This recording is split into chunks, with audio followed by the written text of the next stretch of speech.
69,000 में ऐसे अभ्यर्थी जो 22,000 पदों को जोड़ने के लिए लगातार संघर्ष कर रहे हैं, उनके द्वारा कुछ ऐसा कृत्य किया जा रहा है जिसकी वजह से सरकार बहुत ज़्यादा दबाव में आ सकती है। इसके बारे में इस वीडियो में हम लोग विस्तारपूर्वक चर्चा करेंगे। साथ ही पीईटी परीक्षा जो कि 24 अगस्त को फिर से प्रस्तावित की गई है, वह परीक्षा फिर से टल सकती है, इसके बारे में भी जानेंगे। साथ ही डीएलएड कोर्स के संबंध में एससीईआरटी के द्वारा एक ऐसा फैसला ले लिया गया है जिसके बाद से जो थोड़ा बहुत भी डीएलएड का वजूद बचा हुआ था वो पूरी तरीके से समाप्त हो जाएगा। इस खबर पर विशेष तौर पर चर्चा होगी। साथ ही बात करेंगे 68,500 संबंधित भर्ती से भी एक बेसिक शिक्षा विभाग से पत्र जारी किया गया है, तो इसके लिए भी इस वीडियो के साथ जुड़े रहिएगा अंत तक बिना किसी पार्ट को स्किप किए हुए। नमस्कार दोस्तों, मेरा नाम है नीरज और आप देख रहे हैं करियर बिट यूट्यूब चैनल। अगर आप इस चैनल पहली बार विजिट कर रहे हैं तो इसको सब्सक्राइब करते हुए बेल आइकन को प्रेस करना ना भूलें।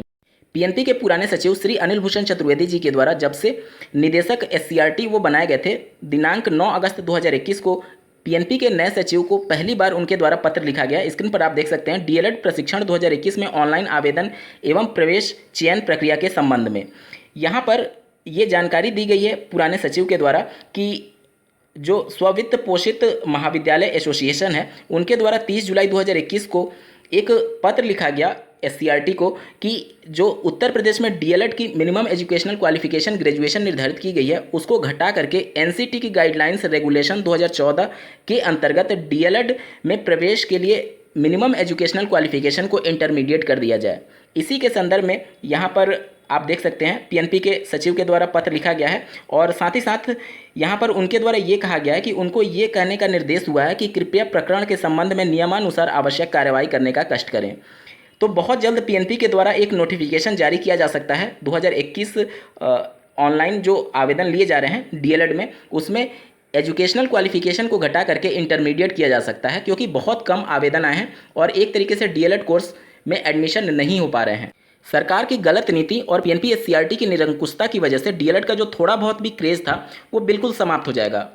अभी तक डीएलएड के प्रशिक्षु अपने लिए बीएड के प्रशिक्षुओं के बराबर हक की मांग कर रहे थे क्योंकि यहाँ पर दोनों में एजुकेशनल क्वालिफिकेशन समान था, दोनों में ग्रेजुएशन के बाद से एडमिशन मिलता था। लेकिन चूंकि अब डीएलएड में इंटरमीडिएट क्वालिफिकेशन कर दिया जाएगा, उसके बाद से वैसे ही डीएलएड प्रशिक्षुओं को कम आंका जाता रहा है, अब इंटरमीडिएट होने के बाद से इनको और ज़्यादा कम आंकने लगेंगे सरकार और पीएनपी एससीईआरटी। दूसरी बात कि जिन राज्यों में इंटरमीडिएट के बाद से डीएलएड में एडमिशन होता है, जैसे कि बिहार राज्य में, उत्तराखंड राज्य में, तो वहाँ पर डीएलएड को प्रथम वरीयता दी जाती है क्योंकि ऐसे प्रशिक्षुओं को सिर्फ प्राथमिक में ही अधिकार होता है।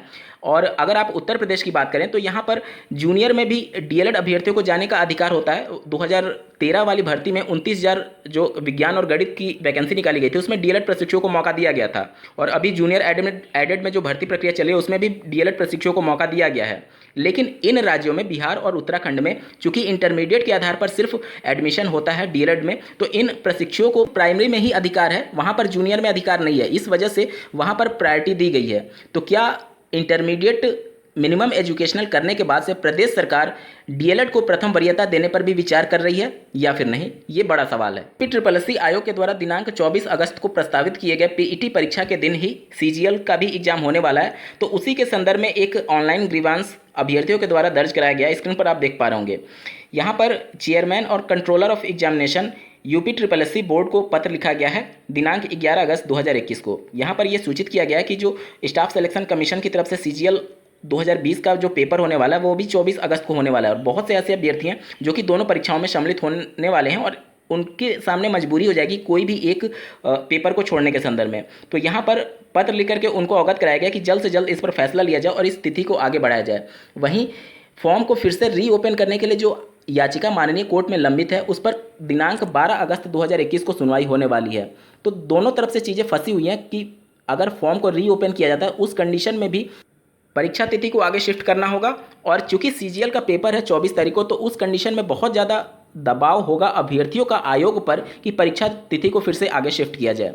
निश्चित तौर पर इसमें आयोग की पूरी गलती मानी जाएगी क्योंकि एसएससी के द्वारा पहले ही परीक्षा तिथियों की घोषणा कर दी गई थी, तो बिना रिसर्च के आपने उस तिथि को सिलेक्ट कैसे कर लिया। बेसिक शिक्षा विभाग के द्वारा उत्तर प्रदेश में पिछली 68,500 सहायक अध्यापकों की भर्ती में पुनर्मूल्यांकन से संबंधित ऐसे अभ्यर्थी जो कि सफल घोषित किए गए थे उनके लिए दिनांक 13 अगस्त 2021 से दिनांक 19 अगस्त 2021 तक ऑनलाइन आवेदन आमंत्रित किए जा रहे हैं काउंसलिंग कराने के संदर्भ में। तो जो भी ऐसे सफल अभ्यर्थी थे पुनर्मूल्यांकन में वो सभी अपना ऑनलाइन आवेदन यूपी बेसिक www.upsdc.gov.in वेबसाइट पर जाकर के कर सकते हैं। आम आदमी पार्टी से संबंधित श्री संजय सिंह जी के द्वारा राज्यसभा में उत्तर प्रदेश में जारी 69,000 सहायक अध्यापकों की भर्ती में 22,000 पद को जोड़ने के संदर्भ में इस मुद्दे को राज्यसभा में उठाया है। स्क्रीन पर आप देख सकते हैं 68,500 सहायक अध्यापकों की भर्ती से लगभग 23,000 सीटें बच गई थी। इन सभी 23,000 सीटों को 69,000 में जोड़ने के लिए यहाँ पर इस मामले को उठाया गया, क्योंकि 69,000 और 68,000 मिलाकर के 1,37,000 शिक्षा मित्रों का समायोजन को जो रद्द किया गया था, माननीय सुप्रीम कोर्ट ने उनको 2 भर्तियों में करने के लिए आदेश दिया था और 69,000 में 1,46,000 अभ्यर्थी पास घोषित किए गए हैं 90-97 पर। तो इन्हीं सब मुद्दों को आज राज्यसभा में उनके द्वारा उठाए जाने के लिए यहाँ पर परमिशन मांगी गई थी। आपको एक मामला याद होगा कि एक अभ्यर्थी के द्वारा शिक्षक भर्ती मांग के लिए प्रदेश सरकार पर दबाव बनाने के लिए मोबाइल टावर पर वो चढ़ गया था और लगभग 135 दिन तक वह उसी पर रहा, जब तक राज्य सरकार झुक नहीं गई। उसी के तर्ज पर अब उत्तर प्रदेश में 69,000 सहायक अध्यापकों की भर्ती में 22,000 पदों को जोड़ने के लिए अभ्यर्थी पानी की टंकी पर चढ़ चुके हैं। आप उनके द्वारा किए जा रहे विरोध का वीडियो क्लिप देखिए। देखिए कि योग्यता के पक्षधर योगी जी हैं और लगातार बच्चे पानी की टंकी पे चढ़ गए हैं, उनका कोई मांग नहीं पूरी की जा रही। आप सभी लोग देख सकते हैं।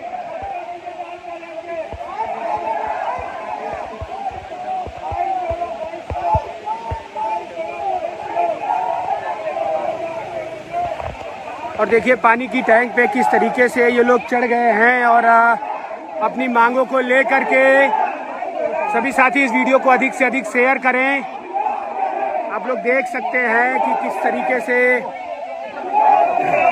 पीछे पानी की टंकी, आप लोग देख सकते हैं कि ये लोग अपनी मांगों को लेकर के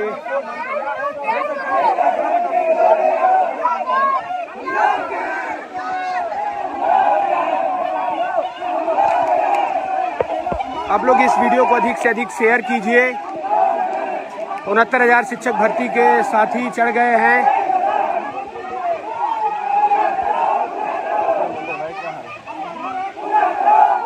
बहुत ही खतरनाक मंजर है। देख लिए कि अपनी जान को जोखिम पे करके ये लोग इस लड़ाई को लड़ रहे हैं। ये देखिए इनका 113 नंबर है, इस वजह से ये लोग